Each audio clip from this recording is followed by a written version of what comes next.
Corona की मार से हांफते लड़खड़ाते देश में त्रासदी का एक पहलू ये भी है। महामारी से जंग हारने वाले कुछ लोग इतने बदनसीब रहे कि ठीक से अंतिम विदाई देने की बजाय उनके अपने ही पिंड छुड़ाते नजर आ रहे हैं। झकझोर देने वाली ऐसी ही तस्वीर उत्तर प्रदेश के बलरामपुर से आई, जहां राप्ती नदी के पुल पर दो लोग एक शव नीचे फेंकते दिखाई दिए। यह घटना मोबाइल कैमरे में कैद हुई है।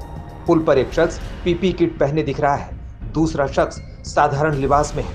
नीचे सड़क पर शव रखा है। ये दोनों लोग कपड़े में लपेट कर रखे शव को दोनों ओर से उठाकर पुल की रेलिंग पर रखते हैं। इस दौरान पीपी किट पहना हुआ शख्स शव के कपड़ों के भीतर कुछ रखता है और फिर शव नीचे पानी में फेंक देता है।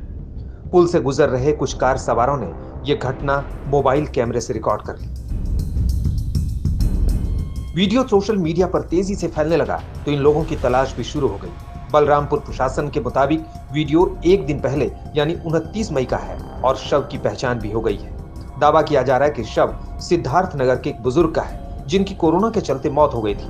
प्रशासन के मुताबिक शव को कोविड प्रोटोकॉल के तहत अंतिम संस्कार के लिए भेजा गया था, लेकिन परिवार वालों ने नदी में बहा दिया।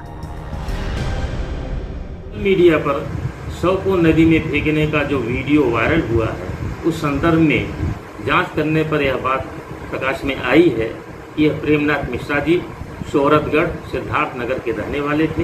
दिनांक 25 मई को इनको भर्ती किया गया। दिनांक 28 मई को इनकी मृत्यु हो गई।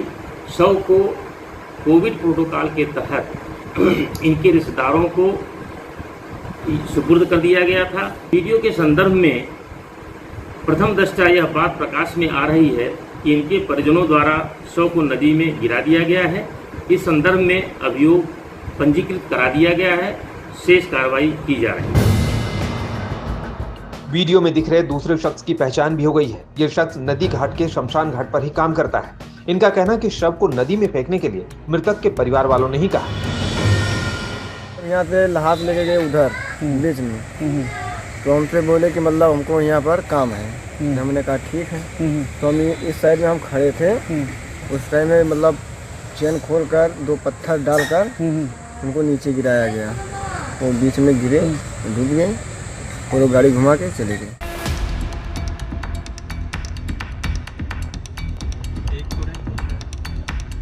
यह घटना संवेदनहीनता के साथ लापरवाही की भी घनघोर मिसाल है।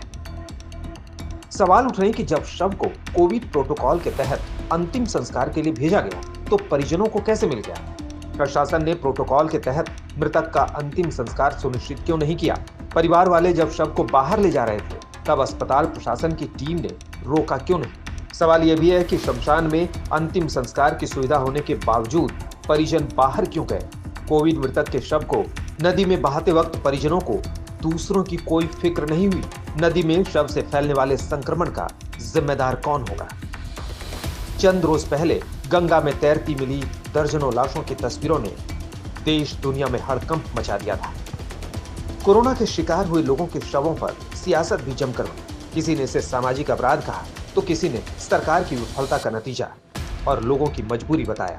उस दौर में जब भारत के शमशानों की तस्वीरें विदेशी मीडिया की सुर्खियां बन रही थी, तब ये भी दलील दी गई कि शवों को जलाने के लिए लकड़ियां नहीं बची।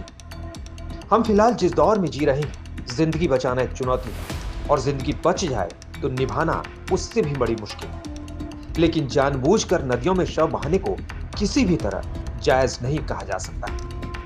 पहले से प्रदूषित नदियों में कोरोना वायरस की घुसपैठ आफत की जाने कौन सी तस्वीर दिखाए।